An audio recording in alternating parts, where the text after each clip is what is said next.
Hello friends, मैं DSR आप सभी का वेलकम करता हूं मेरे चैनल हिम्मत ना हार में। एक समय की बात है, एक स्टोरी मेरे सामने आई थी जो हमारे staff member doctor Sharma ji ने हमें सुनाई थी। वो मैं आपसे शेयर करना चाहता हूं। ये स्टोरी जितनी फ़नी है उससे भी अच्छा इसका मैसेज है, तो लास्ट तक सुनिएगा ज़रूर। एक समय की बात है, एक छोटे से हलवाई ने नुक्कड़ पे एक बड़ी सी दुकान खोली और उनका एक ही एम रहा कि मैं अपनी दुकान पे समोसे बना के सबको बेचूँगा। दुकान का उद्घाटन हुआ।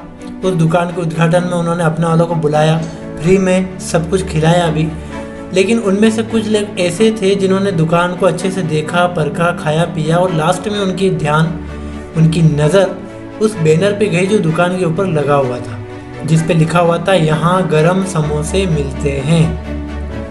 उनके एक दोस्त ने कहा, अरे भाई ये लिखने की क्या ज़रूरत है कि यहाँ गरम समोसे मिलते हैं? सभी को पता है कि समोसे हमेशा गरम ही खाए जाते हैं, ठंडा कोई नहीं खाएगा। इसलिए इसको हटवाओ और यहाँ लिखो यहाँ समोसे मिलते हैं। तो हलवाई जी को उनकी बात बड़ी अच्छी लगी।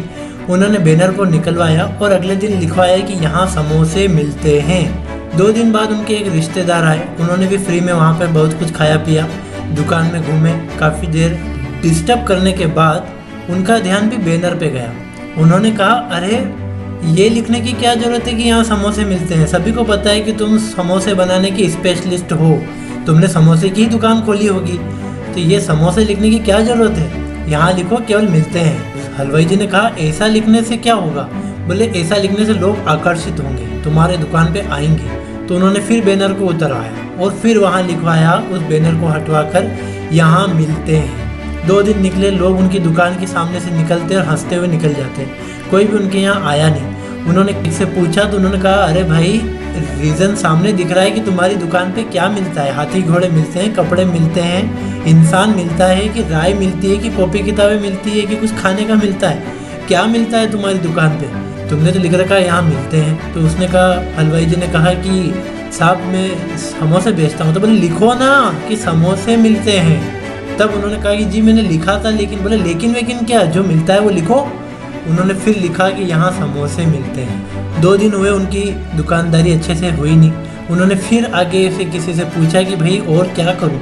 उन्होंने भी वहाँ बैठे आराम से समोसे वमोसे खाए और रायचंद जी ने ये राय दी, यहाँ लिख रखा है समोसे मिलते हैं। अब इस नुक्कड़ पे इस एरिया में हज़ारों समोसे की दुकानें हैं, लेकिन तुम्हारे समोसे में क्या बड़ी बात है भाई, वो लिखो। तो आखिरकार बात वहीं पे वापस आ गई। उन्होंने लास्ट में फिर लिखवाया कि यहाँ गरम समोसे मिलते हैं। तब उनकी शॉप आगे बढ़ना स्टार्ट हुई और उनको अकल आई कि ये काम तो मैंने ही कर लिया था, मैंने लोगों से क्यों पूछा। तो दोस्तों 1 महीने बाद उनकी दुकान स्टार्ट हुई अच्छे से और अभी तक अच्छे से चल रही है। तो कई बार हम भी अपने ऊपर विश्वास नहीं करते, लोगों से पूछते हैं कि हमें क्या करना चाहिए। हमें 10th के बाद 12th के बाद साइंस लेनी चाहिए, आर्ट्स लेनी चाहिए या कॉमर्स लेनी चाहिए। हम इतने साल के हो गए, हम कौन सा फॉर्म भरें? हमारी नौकरी लग गई, अब हम कब शादी करें? हम शादी के लिए कौन सा रिश्ता ढूंढे? या हम घर कहाँ बनाए, गांव में बनवाए या शहर में बनवाए? घर बनवाए तो ऐसा बनवाए या वैसा बनवाए? ऐसी कई प्रकार की बातें। कार लेनी हो, बाइक लेनी हो, खेत खरीदना हो या छोटे छोटे बच्चों के स्कूल का एडमिशन हो या कोई भी बात हो, हम लोगों से पूछते हैं लेकिन अपने आप से राय कभी नहीं लेते। और लास्ट में हमारी हालत वही होती है जो उन हलवाई जी की हुई। तो दोस्तों मैं यूँ नहीं कहता हूँ कि आप राय मत लीजिए, आप राय लीजिए, लेकिन करिए वही जो आपको अच्छा लगता है, जिससे आपको नुकसान ना हो। किसी ने बहुत अच्छी बात कही है कि लोगों को खुश करने जाओगे तो खुद खुश नहीं रह पाओगे। इसलिए जगह जगह रायचंद जी घूम रहे हैं जो राय देंगे ही देंगे, लेकिन करना वही है जो आपको अच्छा लगे।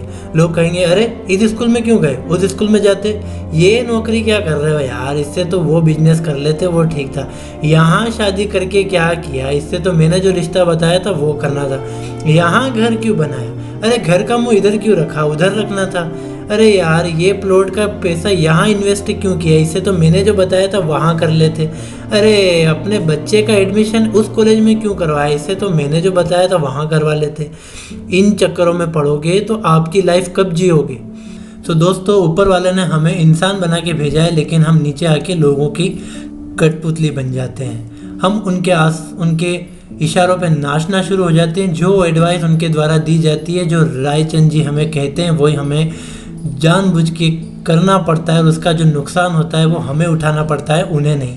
तो आपके आसपास भी अगर कोई राय चंजी है जिनसे आप परेशान हैं और आप अपनी ओर से उन्हें ये कहना चाहते हैं कि सर हम बड़े हो गए, हम समझदार हो गए, हमें अगर ऐसा लगेगा कि आपकी राय की आवश्यकता है तो हम आपके पास ज़रूर आएंगे, लेकिन बार बार राय चंजी बनकर हमें ओपिनियन मत दीजिए। इससे हमारी हिम्मत ख़त्म हो रही है, हमारा कॉन्फिडेंस लूज़ हो रहा है। दोस्तों, अगर ये बातें आप भी अपने आसपास रहने वाले राय चंजी से कहना चाहते हैं और अगर बोलने में हिचकिचाते हैं तो ये वीडियो आपकी हेल्प करेगा। आप इस वीडियो को सुनिए। अगर आपके साथ भी ऐसी कभी प्रॉब्लम हुई है तो प्लीज़ कमेंट करके मुझे बताइएगा। और अगर आप भी ऐसे राय चंजी से परेशान हैं तो इस वीडियो के द्वारा आप उनको भी अपनी बात बता सकते हैं। मैं यूँ नहीं कहता कि सेल्फिश बनिए या अपने से बड़ों का आदर मत कीजिए या आपसे बड़े जो आपको बता रहे हैं उसका सम्मान मत कीजिए, बिल्कुल कीजिए। लेकिन अगर आपको लगता है कि उनकी बातों से आपको नुकसान हो रहा है तो ऐसी बातें मानने से कोई मतलब नहीं है। सो दोस्तों, आपसे विदा लेने से पहले मैं फिर से आपसे विनती करूंगा कि ये वीडियो अगर आपको अच्छा लगा है तो प्लीज़ शेयर लाइक कीजिएगा। मेरे चैनल को सब्सक्राइब करके बेल आइकन दबाना मत भूलिएगा। Good bye, thank